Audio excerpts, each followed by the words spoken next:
pH of alkali soil is more than 8.5 and the pH of saline soil is less than 8.5. And second one option, alkali soil surface color is black and saline soil surface color is white. तो इसमें जो alkali soil होती है because of excess exchangeable sodium, तो उसके कारण उसका जो पीएच होता है वो मोर देन 8.5 हो जाता है, क्योंकि जो OH का जो डिसोल्यूशन होता है उसको इंटरफेयर कर देता है ये।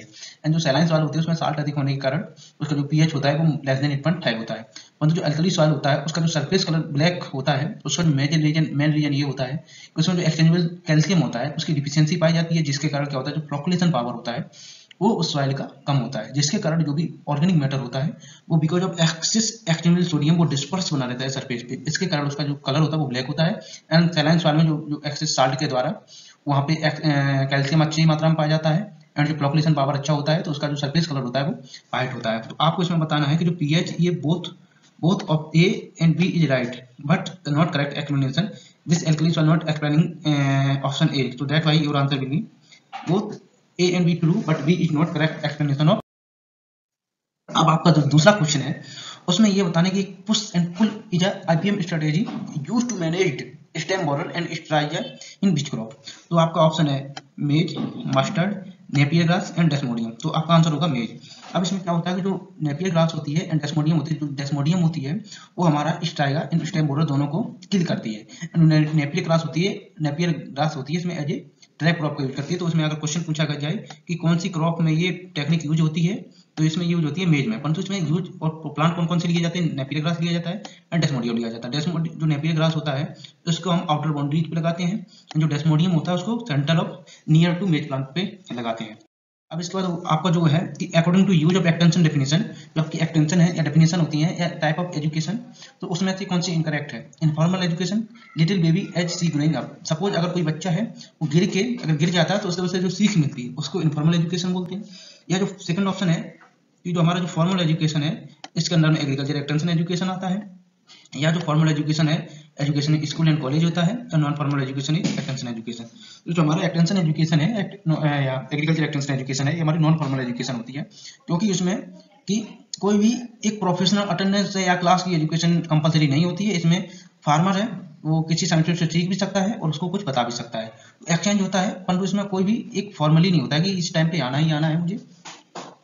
एंड ये आपका आंसर होगा formal education is agriculture extension education नहीं। इसके बाद आपका ऑप्शन है कि select which one is a incorrect, means आपको इसमें से सिलेक्ट करना है कि which one is a correct matching about their rank and in another term use like king of spices, golden gram, poor man legume, SG2967। तो आप जानते हैं कि SG2967 व्हीट की वैरायटी है एंड पुअरमैन लेग्यूम ऑरेंज ग्राम को बोलते हैं, एंड जो किंग ऑफ स्पाइसेस होती है उसे ब्लैक पेपर को बोलते हैं, एंड जो गोल्डन ग्राम होता है उसे हम बोलते हैं ग्रीन ग्राम। तो आपका आंसर सही होगा B. And most of banks were nationalized by government of India on which date? 15th of April 1980, 19th of July 1969, या 1st जनवरी 1949 या अप्रैल 1935। तो आप जानते हैं कि 19th ऑफ जुलाई 1969 को 14 बैंक कॉमर्शलाइज हुई थी, तो इसमें मोस्ट ऑफ बैंक कॉमर्शलाइज हो गई थी। जो रिमेनिंग 6 बैंक थी उनका जो सेकंड शिफ्ट चला था वो 15 अप्रैल 1980 को चला था। एंड जो ये जो जनवरी 1949 है इसमें आपकी RBI थी वो नेशनलाइज हुई थी, एंड अप्रैल 1935 में ये जो आपका RBI का स्टेबलाइजमेंट था। तो आपका आंसर होगा 19th of July 1969। And USDA system of soil classification is most commonly used classification for soil in India. India में जो सॉइल का वर्गीकरण किया जाता है उसमें के लिए जो सबसे ज्यादा प्रयोग होने वाली कौन सा वर्गीकरण है, तो उसमें United State department of agriculture जो क्लासिफिकेशन वो मोस्ट कॉमनली यूज है। अब ये क्यों मोस्ट कॉमनली यूज है, because it is based on the measurable soil properties and somewhat easy to understand. So that why क्यों यूज होता है, क्योंकि ये मेजरेबल सॉइल प्रॉपर्टीज के बेसिस पे है and somewhat easy to understand. तो आपका आंसर होगा कि both A and B true and also be is the correct explanation of. And आपको सिलेक्ट करना है select incorrect option from given below about tractor. तो first tractor of India manufactured that is MS Eicher Goddard, and first tractor in world was manufactured in 1890 by GH Harris, and most of tractor under Indian condition are 20 to 30 HP capacity, या as per standard 1 HP tractor is suitable for 2 hectare operation. तो जो 1 HP का tractor होता है, जब हम एक tractor हमको एक सपोज हमारे पास कुछ लैंड है तो उस लैंड में हमको कितना ट्रैक्टर का यूज होगा, तो उसके बेसिस पे हम सब बिगिनिंग में क्या करते हैं कि सपोज हमारे को 2 हेक्टेयर ऑपरेशन करना है तो मुझे 1 HP का ट्रैक्टर वैलिड होता है। और जो most of tractor under Indian condition है ये प्रीवियस में यूज होते थे स्मॉल HP वाले, बट इस समय क्या आ रहे हैं कि मोस्ट ऑफ जो ट्रैक्टर हैं वो 40 to 50 HP के अराउंड के हैं। तो आपका आंसर ये वाला हो जाएगा इनकरेक्ट। इंडिया में सबसे पहले बना था 1961 में, वो था आइसर गुडर्थ, एंड जो GH हैरिज ने बनाया था ये 1890 में बनाया था, जो कि फर्स्ट ट्रैक्टर। एंड आपको बताना है कि Kisan credit card scheme came in 1998 to 1999 या KCC came due to effort of RB Gupta committee. तो इसमें जो मेजर जो कमेटी थी जो शेयर कर रही थी कंट्रीब्यूशन को मीन जो किसान क्रेडिट कार्ड के लिए वो थी RB Gupta committee. Then your answer will be both A and B true and B is the correct explanation of A. अब इसके बाद आया है कि अभी ये लेटेस्ट न्यूज है कि which is the first UT union territory declared as 100% organic as per ministry of agriculture and farmer welfare, Ladakh, Kashmir, Sikkim या लक्षद्वीप। तो आपका आंसर होगा लक्षद्वीप। लक्षद्वीप ये जो लेटेस्ट UT है जो कि 100% ऑर्गेनिक कल्टीवेशन करती है। तो जो सिक्किम है ये स्टेट है, इस क्वेश्चन को याद करना है, जो सिक्किम है वो स्टेट है, ये है UT केंद्र शासित प्रदेश है ये। तो आपका आंसर होगा Lakshadweep is the first state 100% organically cultivated.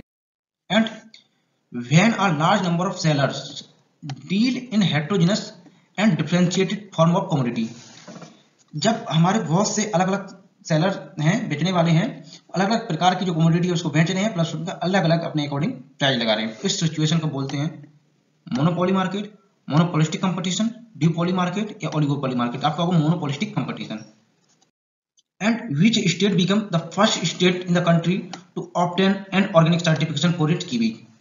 जो चाइना कीवी फ्रूट होता है, तो ये आप जानते हैं कि चाइना इसका ओरिजिन है, तो नियर टू चाइना स्टेट जैसे अरुणाचल प्रदेश है, यहाँ पे जो कीवी की कल्टीवेशन ज्यादा की जाती है, तो इसलिए इसको ये मिला हुआ है फर्स्ट स्टेट जो ऑर्गेनिक कीवी के लिए उसको। Then milk powder is the product that is derived from cow और बफेलो मिल्क और combination thereby removal of water and its content. तो हमारा जो मिल्क पाउडर होता है जो कि गाय और भैंस के दूध से बनाया जाता है, और जब कभी दोनों के मिक्स से बनाया जाता है, उसका जो वाटर होता है उसको रिमूव कर दिया जाता है। इसके बाद भी हम उसमें कितना वाटर रखते हैं, लेस देन 5% मॉइस्चर एंड 26% मोर। मतलब मॉइस्चर होगा वो लेस देन 5% होगा एंड जो मिल्क फैट होगा वो मोर देन 26% होगा। And select incorrect option from given below about metabolic process. तो जो ग्लाइकोलिसिस होती है हमारी ये ओनली एरोबिक प्रोसेस होती है, जो क्रैब साइकिल होती है ये केवल एरोबिक प्रोसेस होती है, या इलेक्ट्रॉन ट्रांसपोर्ट चैन होती है ये एक एरोबिक प्रोसेस होती है। Glycolysis is an aerobic and aerobic process both. आप जानते हैं कि एरोबिक प्रोसेस होती है, जब एरोबिक प्रोसेस में जब ग्लाइकोलिसिस कंप्लीट होती है तो वहां बनता है पायरुविक एसिड या ग्लाइकोलाइट, बट अंडर एनोबिक कंडीशन में जब ये क्रिया चलती है तो इसमें बनता है इथेनॉल। तो ये हमारी जो ऑप्शन होगा ये प्रोसेस ओनली एरोबिक नहीं है, also anaerobic process also glycolysis anaerobic process also mean both only process which comes in both aerobic and anaerobic process, that is. And which institute developed an advanced weather forecasting system in order to disseminate data regarding climate and its challenge 2020? तो IIT Kharagpur, IIT new Delhi, ICAR या IMD new Delhi. तो ये आपका IIT Kharagpur ने बनाया हुआ है, जो कि फार्मर्स के पॉइंट ऑफ व्यू फार्मर को डिसीजन मेकिंग में हेल्प करेगा ये। And you know doctor Ratan Lal is a Indian and American soil scientist, had won the World Food Prize for work in mainstreaming and developing soil-centric approach in order to increase food production and restoring soil health.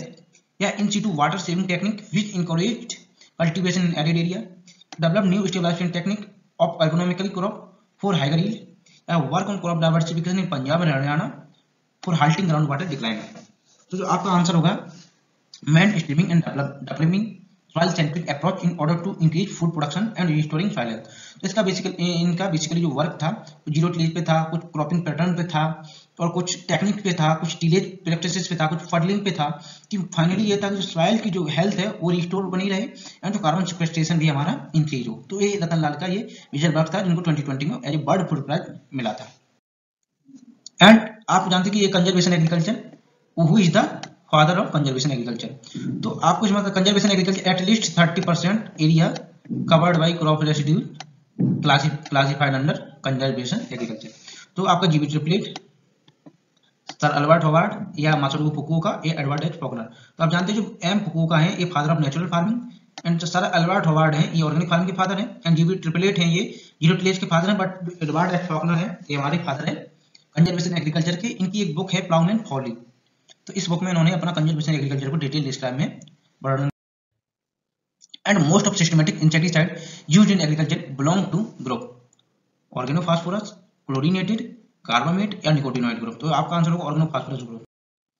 And central institute of horticulture has been established in the year 2005 and 6 by Department of Agriculture and its headquarters situated Bangalore Karnataka, Pusa new Delhi या नागालैंड या बीकानेर राजस्थान। तो आपका answer होगा नागालैंड में ये जो central institute of horticulture है उसका जो मेन हेडक्वार्टर है।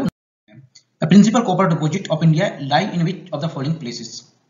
Hazaribagh and Singhbhum of Bihar, Khetri and Dariba area of Rajasthan, या अनंतपुर इन आंध्र प्रदेश, या शिवालिक इन उत्तर प्रदेश एंड कर्नाटका। तो आपका आंसर होगा Hazaribagh and Singhbhum of Bihar. In the last one decade which one among the following sector has attracted the highest foreign direct investment inflow into India? Chemical and other fertilizer, service sector, food processing या telecommunication? आपका answer होगा telecommunication।